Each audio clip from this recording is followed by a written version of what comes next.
Yes, I have presented here before, and I have presented on this subject before, so I'm not really going to apologise for the content being something we've seen before, but I think it's actually even more relevant in the current environment, that the whole concept and the prospect of redeployed FPSOs versus new conversions or new builds has become even more important, and it's obviously generated a lot of debate over the last couple of days. We've seen it mentioned numerous times. People talking about the pros and cons, and should we redeploy, and what's going to happen if there are fewer jobs? Will we be looking at cheaper options and maybe lower spec units that are perhaps older, perhaps partially depreciated? So some of the themes are similar to what I've presented before, but there's obviously a lot more relevance particularly to the economics. So I've modified the presentation to focus more on the economics. Okay, so the content of the discussion, I will talk about some of the technical challenges, but Noel Denton did an excellent presentation yesterday where he spent a lot more time talking about the technical issues on redeployment. So my discussion and my talk here will focus a little bit more on the commercial considerations. I'll talk a little bit about the history of redeployment, and finally there will be a roundup of what I know to the best of my knowledge, the current units that are available, and also maybe of more interest as well, the current units that we think are coming off in the next 6 months or so.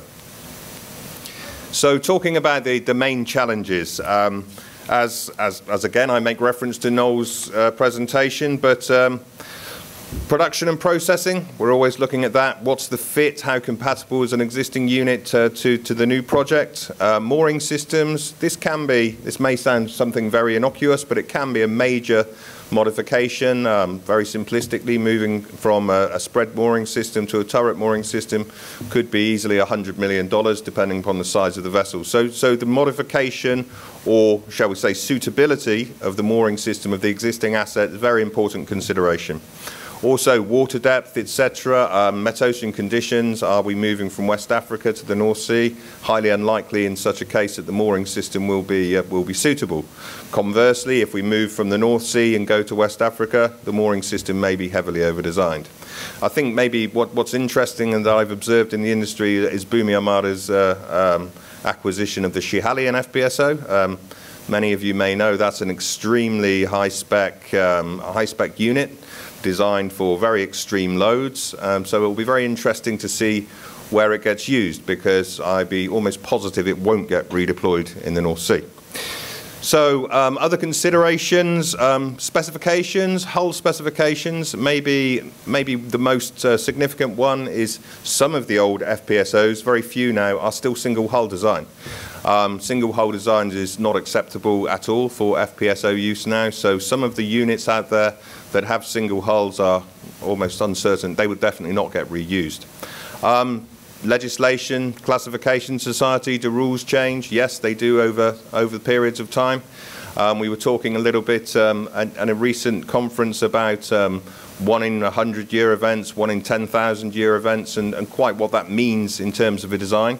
It can mean a significant amount to the mooring system and even for the design of the hull and its strength. Equipment issues. I can't really say enough about the importance of maintaining equipment and preserving equipment if you're looking at redeploying an FPSO. We had a project whereby we redeployed a unit of ours. It was a very good fit, minimal modification to the topsides, but even then it was over a year between stopping production and restarting production. So even in the best conditions, you're going to be looking at having equipment not working for at least a year. So if that's not looked after, preserved properly, you're lining yourself up for some big shocks later. Legacy issues. Again, this relates to the equipment. Has it been looked after? Has the maintenance been performed properly? It's very important that you understand the maintenance record and the operating record of equipment before you consider it for reuse. Looking at some more of the commercial issues, Residual value. I'll talk a little bit more about this concept later. It's been touched on a couple of times in some of the speeches we've had here. But essentially, the concept of the FPSO being redeployed multiple times is what we all bought into a long time ago. So the idea was basically, well, we don't really have to pay the FPSO off on the first job because we'll be doing lots more with it. So down the line, it can get cheaper and cheaper and cheaper, and everyone will be happy. So the oil company gets to pay less, and we can basically defray the expenditure on the FPSO. It doesn't really work like that, and I'll explain a little bit more after. Funding issues, we've identified that, irrespective of whether it's a redeployment, new build or conversion, getting money's harder now. So funding issues are still as relevant to redeployment projects as they are to new ones.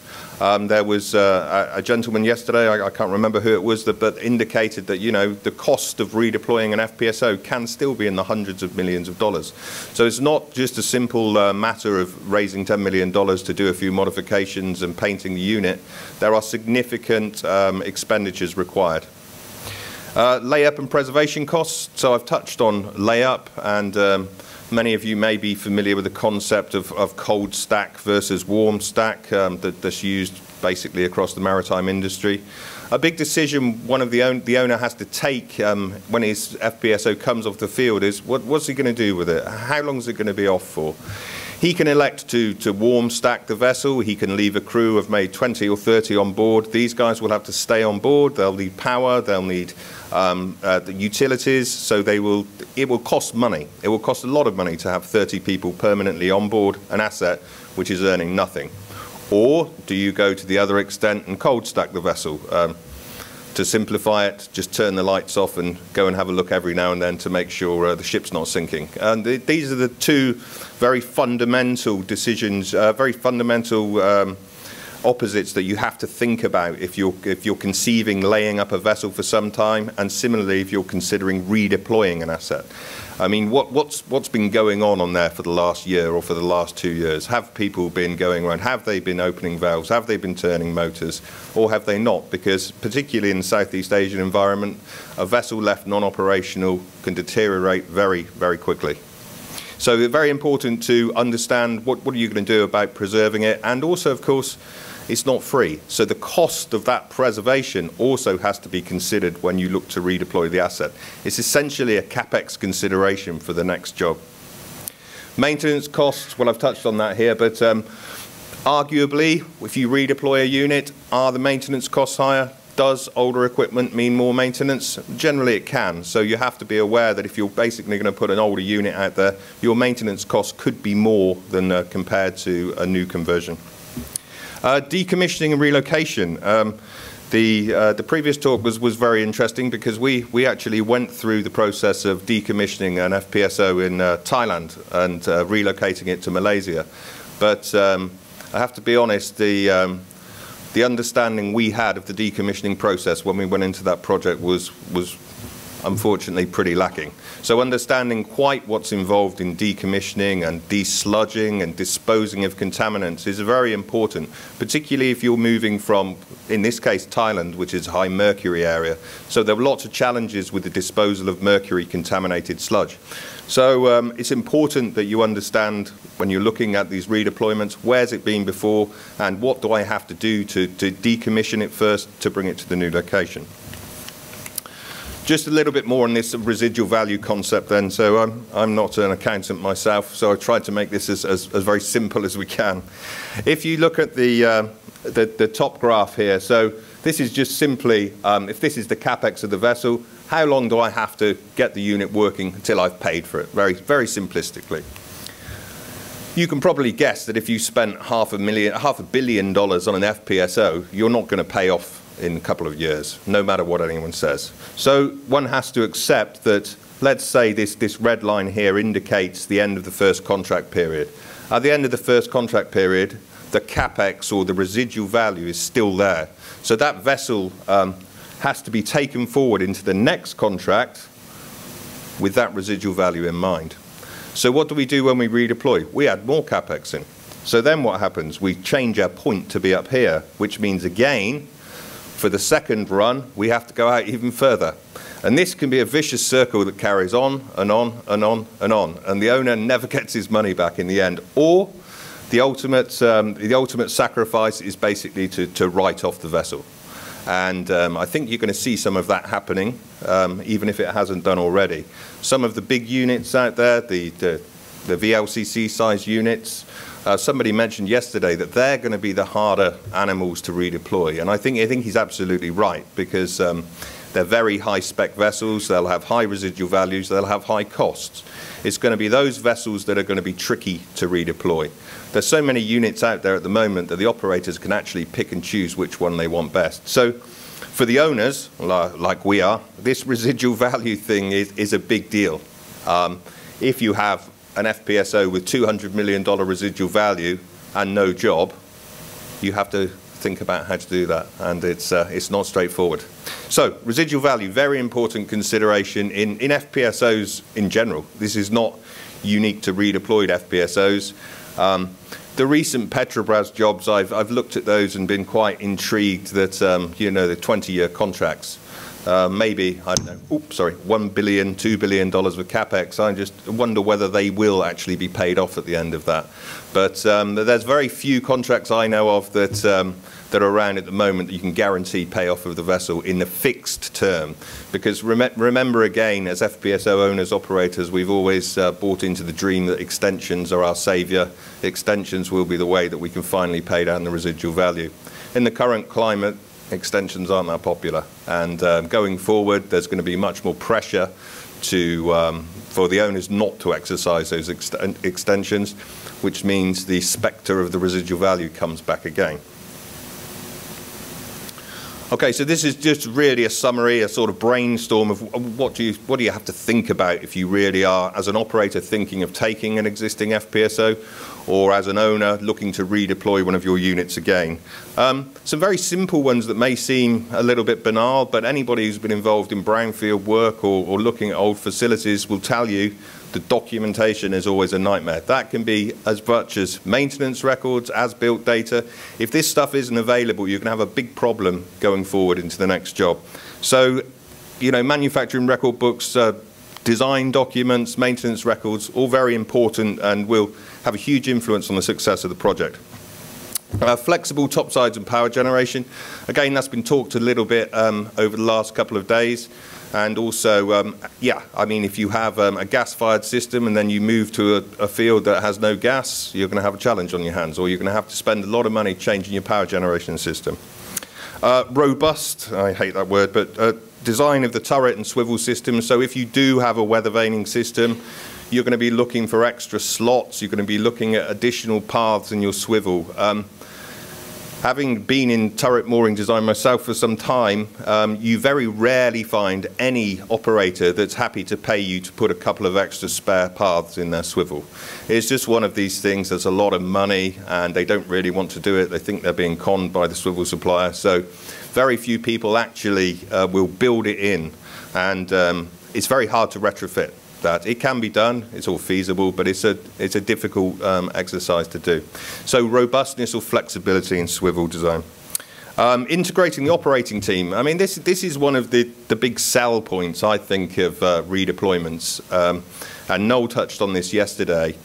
The great thing about the redeployment is you can use the people who've operated the asset. You know their expertise, you can bring them forward, you can know where the little nuances are and where they know there are certain problems with the vessel. So bringing the ops team from the first deployment into the second one can be very strong and very powerful if you can do it.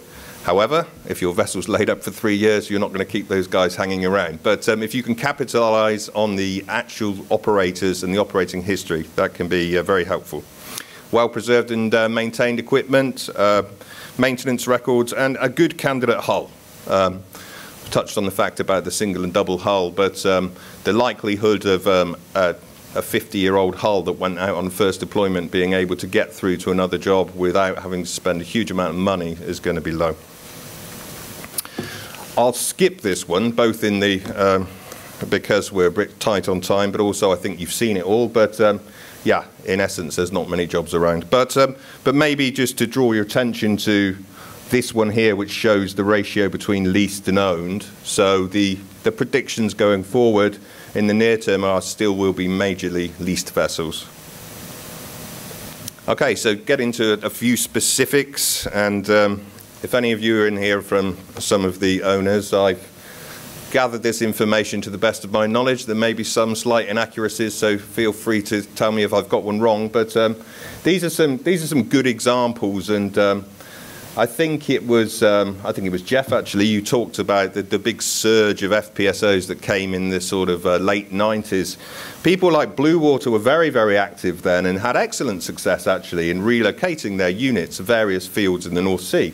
So they had very good spec hulls, high spec hulls, and pretty flexible topside. So they were able to successfully redeploy those, but all within the North Sea at that point. This is maybe the granddaddy of them all. This is FPSO 6, which I believe was the first ever leased FPSO, not to be confused with Castellon, because I think Shell owned that. But this was FPSO 6 that I think went on for another 3 lives with SBM. It ended up in Brazil with Petrobras. Petrojarl 1, this is a very good example. Armada Clare, so I'm sure lots of people here know that one. Boomi took that one, redeployed it in Australia. Athena, this is the old Crystal Sea or Ocean, I always get confused. But okay, this is another unit that's been around multiple locations. And this is the Luikarunatai, which is our asset, which we relocated from Thailand to Malaysia. So there is examples of this being done, and being done pretty successfully. To take Petrojarl 1, this is quite incredible when you look at it. 9 times, I think, Petrojarl 1 has been redeployed.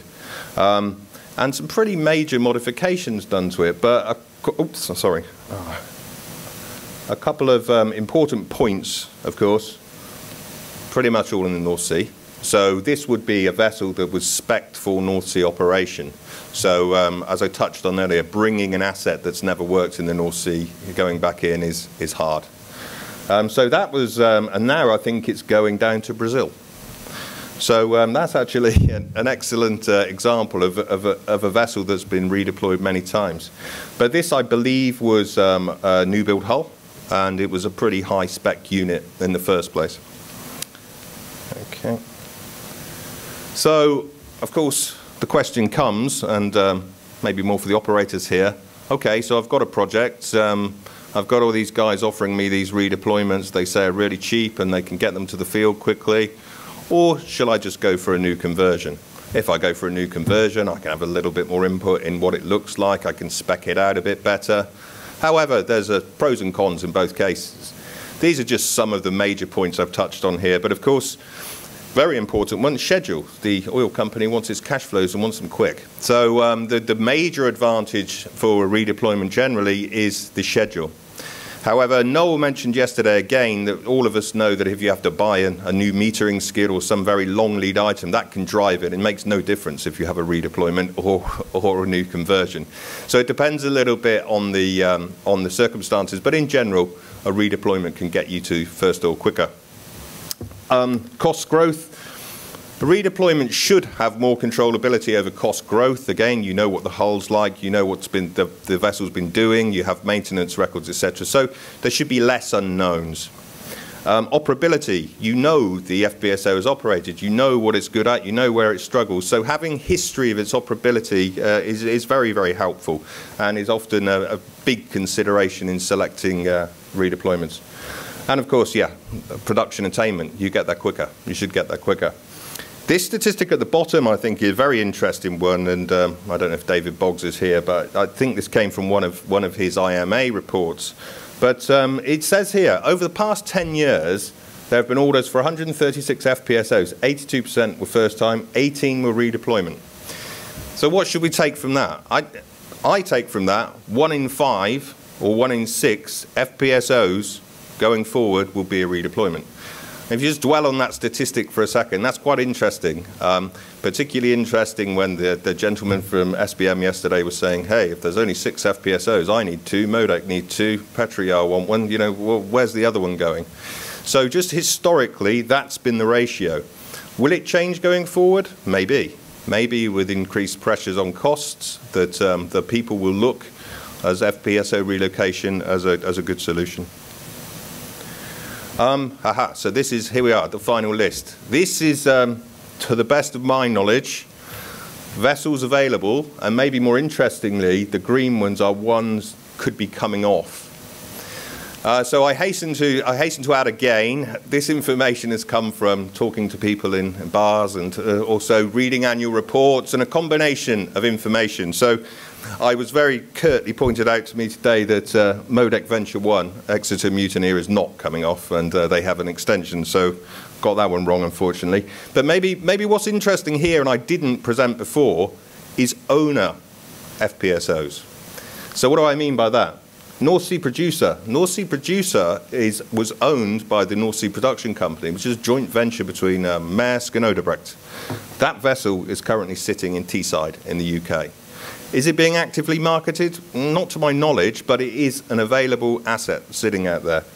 Again, P34, it was remarkable in upstream. There's a big advert in there this week saying FPSO for sale. I never knew that was there. So that's a Petrobras unit they're looking to redeploy. OSX-1, I'm a little bit confused on the ownership of these assets, but again, oil company owned assets. And Northern Endeavour, this one is being targeted for redeployment and has been offered to some of the oil companies. Again, Woodside owned assets. So the interesting thing you're seeing here is they're not all leased FPSOs. These are actually some oil company owned units. So just going through them again, this is the old Shelian that people will probably know. It's now called Paragon FPSO 1. So that one we think is sitting somewhere in Brazil. Marlim Sul, OSX-1, P34. OSX-2 I've put over here because I think it's still out here in Asia somewhere. Azurite, quite a high profile case where the contract was terminated early. Moonin for Blue Water, for Rainbow. Again, this one's just been, or is possibly going to be sold into a joint venture between Yinson and Bermuda. So that's interesting. That one's been sitting around for a while and has found a new home. FPSO Opportunity, no secret that that's being offered lots and lots of places, but no hits yet. Perintis, Falcon, very high spec unit, lovely FPSO, but in my humble opinion, an example of one of those units that might be quite hard to redeploy. Intrepid, that one's fascinating. I find that whole thing fascinating that somebody should look to buy a spec vessel like the whole Schiehallion FPSO and redeploy it somewhere. But hey, that's what they're looking at. OSX-2, again, very high spec unit, never even left Asia. Glasgow, again, quite high profile, early termination, Khitan field. That one's actually had quite a good history of redeployment, but Blue Water will be looking to see what to do with that now. And MODEC Venture 1, as I said, got that wrong. But Stybarrow, this is an interesting one as well. Pretty high spec unit. MODEC will be definitely looking to get that one to work again. So this is, I haven't included the Chinese ones, and there's various odd FSOs in Indonesia, etc. But I think this is pretty much the interesting ones. But I'm happy to be corrected. This is where I make reference, sorry, I know the time's nearly up, to what I talked about a year ago. So I do know I've said a lot of this before. But this is, this is my rewind to this time last year. So, is it still relevant? I mean, read through it again. It's still pretty shocking in how relevant it is, but it's actually deteriorated. This was the most interesting part. And again, this is from one of the IMA reports. What they're saying is, with the amount of vessels available, and you work through that 1 in 5 as a redeployment, in my lifetime, they won't ever be redeployed. So something has to change. Either the vessels will be scrapped or there will be an increase in use of redeployed assets. But that is the fact at the moment, that following the rate of redeployed FPSOs as a solution, they'll end up in the scrapyard. So that's quite a poignant statement that I think is still relevant. And that seems to be a consideration. I was speaking to one leading FPSO owner recently who has more than one asset available for redeployment. And he said, I said, what are you going to do with them? He said, one of them's probably going to go to the scrapyard. And that was their understanding. They know. So think back to your residual value question again. Imagine having a vessel that you know can't be redeployed with a massive residual value. You have a huge write-down. And that's what you're going to see. That's what you're seeing in the drilling markets. That's what you're seeing in the OSV markets, is people impairing and writing down assets. So I think you'll see some of that. Okay, so finally, and just to summarize, so redeployed FPSOs, proven concept, but basically not as easy as it seems, because there are a number of considerations that have to go in there. Even more relevant now, the commercial considerations. The success very much depends upon the legacy, and I mean that through all parts. The legacy from the point we decided to, I don't know, put 2 times 100% redundancy in the power, to the legacy of not operating it properly or not doing the maintenance. So everything about the original design, selection and build will come back to be a big influence on the success of a redeployment. Many units are available and will be available. Competition will be fierce. It's not as cheap as you think, and residual value plays a huge part. And history says approximately 1 in 5 jobs are redeployments. So that's basically the end of my talk there. I hope you found it interesting, and thanks for your attention.